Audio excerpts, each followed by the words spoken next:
Badadan, badadan, badadan. I don't know how to start this video. Hello everyone. Today in this video, we're going to be taking a deep dive on the specific genre of music called drum and bass, or DnB, or DnB, the little symbol as the DnB. I'll be breaking this video down into sections that will include the introduction to drum and bass, subgenres of drum and bass, and the drum and bass evolution. If you don't know what drum and bass is, you've come to the right place. I'm here to answer all questions and give you as much information as I can without making this video 2 hours long. So let's kick this off. Drum and bass, mainly recognized for its high BPM and intensity, stands out from the other genres of music. The genre gained popularity in the early 90s. Back then it was called jungle, standing out from the other stuff that was popping off back in those days being house and techno. Imagine what it was like producing on a DAW in the 90s making this shit. Using FL today would probably be worse, to be honest, let's be real. FL. Anyways, drum and bass holds a close connection to the sounds of Jamaican culture and other communities related to its home in London, England. Right, I'll tell you what, you fat little... In the 90s, there were many hip-hop DJs and producers isolating and sampling snippets from jazz, soul, and rock music. While drum and bass, on the other hand, was starting to become known for advancing the usage of breakbeats. And you all know what breakbeat I'm talking about. You know this breakbeat.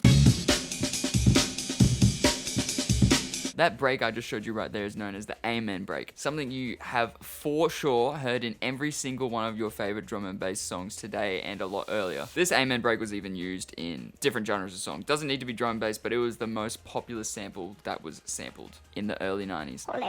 About 3 decades later, drum and bass is absolutely everywhere, whether it be clubs, raves, bush tuffs, or that one afters you went to because you thought it would be really fun to keep this 12-hour rave session going, and now you're sobering up and you have no idea who anyone here is, and the black hat man's in the corner and he's giving you a funny little wink. We've all been there, right?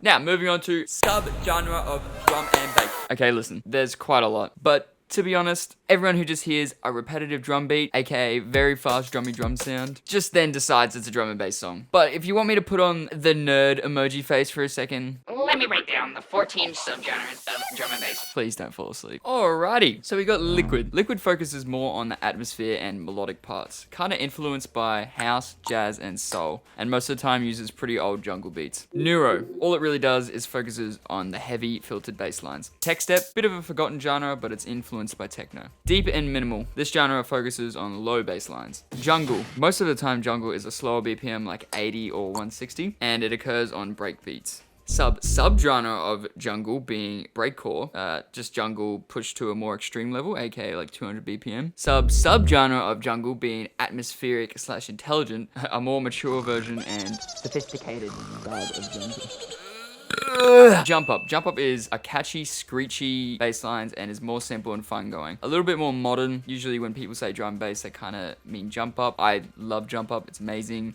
And a more of a chewing off your jaw sort of sound. Hardcore DnB, really heavy kicks and pretty simplistic, staying at around 180 BPM. Halftime, which, surprise, surprise, is just what halftime means. Half tempo, 85 rather than 170. Dance floor, this genre is what you'd more hear at the clubs. Maybe with the off chance of pulling a white woman onto the dance floor. Doubt it though, but really mainstream sort of sound. Drum step, more of a 2010 sound, if that makes any sense. Bro step with DnB BPM basically. Reggae DnB has reggae vocals and samples. Dum dum. Sam bass. DnB with elements of Brazilian music. Whew, thank God, that's all of them, I think. I don't want to hear any of you nerds in the comments talking about how I missed rollers. In short, every DnB track has a snare on beats 2 and 4 and the kick on beats 1 and 3.5. Rollers is called rollers because it has a rolling feeling. It uses ghosted snare hits around those hits on the 2 and 4 that fill the sound, creating a more sense of motion. Okay, now we're gonna be moving on to the drum and bass evolution. This is where it gets juicy. Kicking off in the late 80s, there was a storm brewing that was going to send a shockwave through every underground, quirky and edgy music lover's ears that would impact the rave scene for years to come. A new type of dance music that younger artists were blasting, but people weren't just listening to it, they were raving to this shit. The intertwined genres of house and techno use synthesizers, samplers, and drum machines to channel the DJ culture of disco and hip hop into a new era proper rave music. These raves were taking place in the underground of London and were highlighted with baggy clothes and this new yummy drug called ecstasy.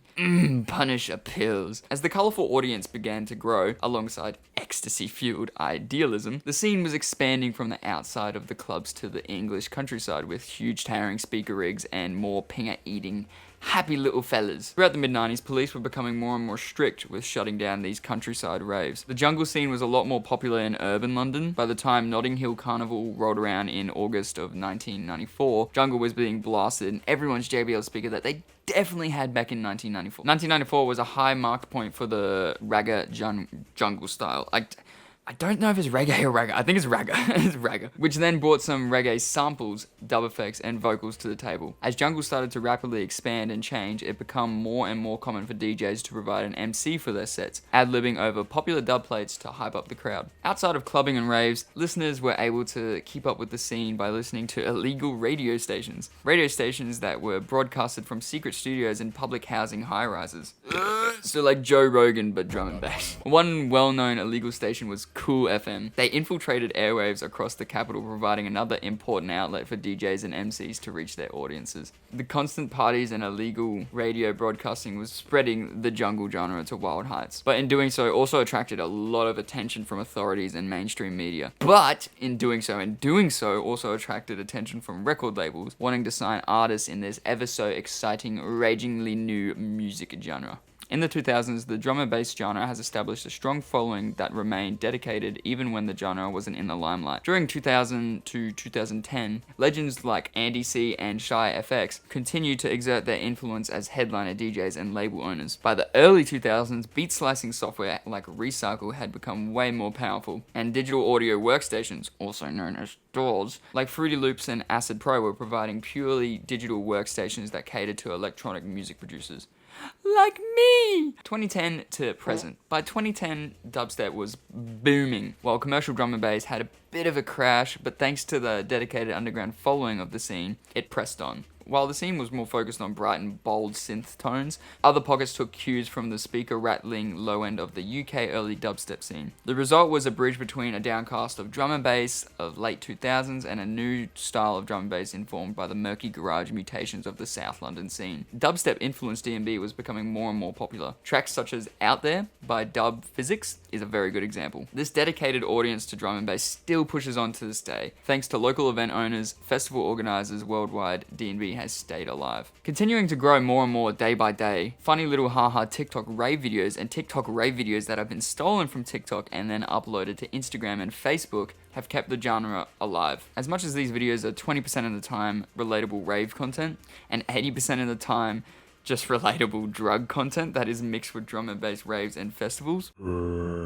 this is far from a bad thing, but this kind of content successfully actually reaches the intended audience of Gen Z and Gen Y, being the target audience for raves and festivals. This then leads to that target audience taking interest in these festivals and raves. In doing so, Gen Z and Gen Y and all participants of the raves and festivals grow an interest for the genre of music that's actually being projected at these raves and festivals, which then encourages them to get Spotify Premium or SoundCloud Go and get some bangers into their playlist. I know for a fact that this video was not that long. There was a lot of information I really had to actually touch on, but I chose not to because if I actually touched on all the information, this video would be like 3 hours long. But this is just a brief summary of what drum and bass actually is and where it came from and what it took influence from. Yeah, turning that research into a video was just a cherry on top. I actually really enjoyed researching all of this and taking it in because now when people ask, I will know, and so will you.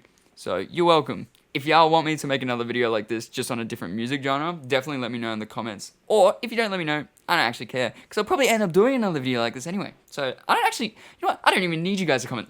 I don't even need it. Just joking. Love you guys. Thank you so much and bye-bye.